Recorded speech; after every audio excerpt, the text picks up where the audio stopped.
One late afternoon in the middle of June, I was scouting about in the woods when a thundercloud broke and give me a soak, so I sat down to wring out my goods. By the time I was dry and the clouds left the sky, I could feel me a nap coming on. So I sat on a stump and I started to slump, and I thought I might stay there till dawn. From that stump I could see a most wondrous tree that I hadn't quite noticed before. So I laid back my head and it's crooked like a bed, set to work up a beautiful snore. Now I've slept in the wild since I was a child, so I drifted right off then and there. My slumber was sweet, my comfort complete, till I felt someone tugging my hair. Well, of all the poor luck, it appeared I was stuck, for my head wouldn't move left and right. There was no getting free. I was wedged in that tree and those limbs held me down good and tight. So I started to shriek at the miserable sneak that was up there causing me pain. Now help me get free of this confounded tree, and meanwhile quit yanking my mane. But he just wouldn't stop. He kept pulling my mop, so I cussed every leaf off that limb. My words, they were choice. Then I heard a sweet voice saying, "Stranger, you sound mighty grim." So I said, "Can you see who's been pulling on me? My poor head is in need of a rest." She laughed as she said, "There's a bird at your head, and he's using your hair for a nest. Since the source of your woe is a fine feathered foe, we can take care of this pretty quick." Then she pulled up a tree, snapped it over her knee, and walloped the bird with that stick. She then stuck that pole down a rattlesnake's hole, and she fished till she grabbed 2 or 3. Then she tied them upright, end to end, good and tight, and she lassoed one tail to the tree. Then she pulled on that limb with such vigor and vim that my head was released free and clear.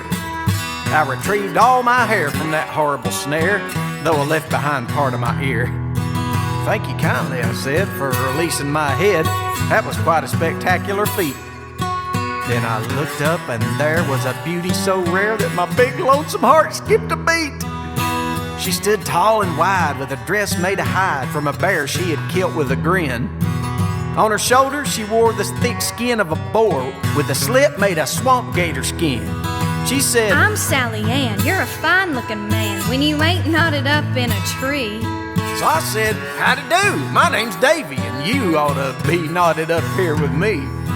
Well, she gave me a smile just as wide as a mile, and there in her jaw shining bright was a sight to behold, a tooth made of gold that she told me she'd won in a fight. She was stout as could be, with an arm like a tree, and she grabbed me and stood me up straight. So I grabbed her right back, kissed her lips with a smack. I could see there's no need to wait.